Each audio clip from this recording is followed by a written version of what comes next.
તમારો ઓર્ડર હોય તો શું કરી શકીએ? તમારા ઉપર આવે હોય તો બંધ કરી શકીએ. શું કરી શકીએ? અમારે ખાવાનું માણસ છે, અમે ખેતર કામ કરવા દીધું.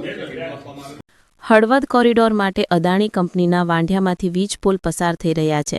ત્યાં ખેડૂતોને કંપની દ્વારા પૂરતું વળતર ન મળતા ખેડૂતો અને પોલીસ વચ્ચે એક સપ્તાહથી સંઘર્ષ ચાલી રહ્યો છે. ત્યારે કલેક્ટર સમક્ષ રજૂઆત સમયે ખેડૂતની પીડા એટલી ઊંડી હતી કે સાંભળનાનું હૃદય દ્રવી જાય. 765 કેવી લાઇનના વળતર માટે રોજ પોલીસની અટકાયત અને કંપનીના દબાણ વચ્ચે ખેડૂતો માનસિક રીતે તૂટી ગયા છે. આ ખેડૂત કલેક્ટર સમક્ષ ઊભો થયો ત્યારે તેણે ગળા ભરેલા અવાજે કહ્યું, સાહેબ, અનેક વખત રજૂઆત કરી કોઈ સાંભળતું નથી. આંખોમાંથી ઠલવાતા આંસુઓમાં તેની મહેનત, ઘરનું ભવિષ્ય અને અન્નનો આધાર બધું જ વહેતું હતું. ન્યાયની આશામાં તૂટી પડેલો આ ખેડૂત વાંઢિયાની આખી પીડાનું પ્રતીક બની ગયો છે. ગુજરાત કિસાન સંઘર્ષ સમિતિના આગેવાનો વાંઢિયાના ખેડૂતોને ન્યાય મળે તે માટે કચ્છ કલેક્ટરને મળ્યા હતા અને કચ્છ જિલ્લામાં વીજ વહન તથા વીજ ઉત્પાદન કરતી કંપનીઓ દ્વારા ખેડૂતોની જમીનમાં ગેરરીતિપૂર્વક કામ થઈ રહ્યું હોવાના ગંભીર આક્ષેપો કર્યા હતા. આગેવાનો જયેશભાઈ પટેલ, ડાયાભાઈ ગજેરા, પાલભાઈ આંબલિયા સહિતના નેતાઓએ કલેક્ટર સમક્ષ રજૂઆત કરતા જણાવ્યું હતું કે કંપનીઓ નિયમો અને કાયદાઓની અવગણના કરીને ઊભા પાકમાં જેસીબી ચલાવી વીજ પોલ ઊભા કરી રહી છે, જ્યારે તંત્ર માત્ર મૂક પ્રેક્ષક બની રહ્યું છે.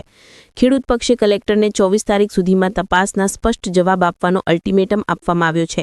જો યોગ્ય ન્યાય ન મળે તો આંદોલન વધુ ઉગ્ર બનાવવાની ચેતવણી આપવામાં આવી હતી.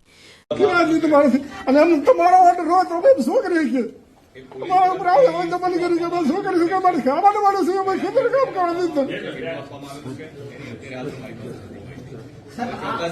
તો અમારે શું કરવાનું?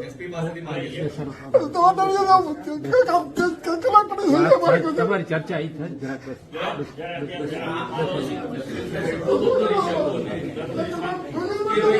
જે કોઈ જવાબદાર પોલીસ સ્ટેશન ઓફિસર છે જ્યાંથી મંજૂરી આપવામાં તમારી વાત કરો, વાંધો નહીં.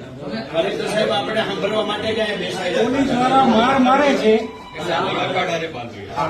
દાદા તમે ક્યાં ગયા? વાત કોઈ કરો તમારી જેવી રો નહીં, તમે વાત કોઈ કરો. સામાન્ય રીતે ચૂંટાયેલો પ્રતિનિધિ બેસે પણ સાહેબ ખેડૂત છે એમના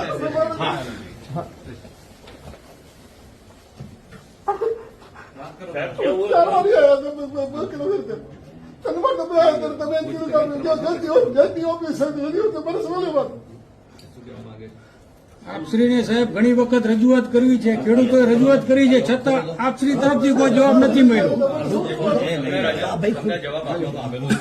સાહેબ, એક જવાબ ખેડૂતોને નથી મળ્યા હજી સુધી.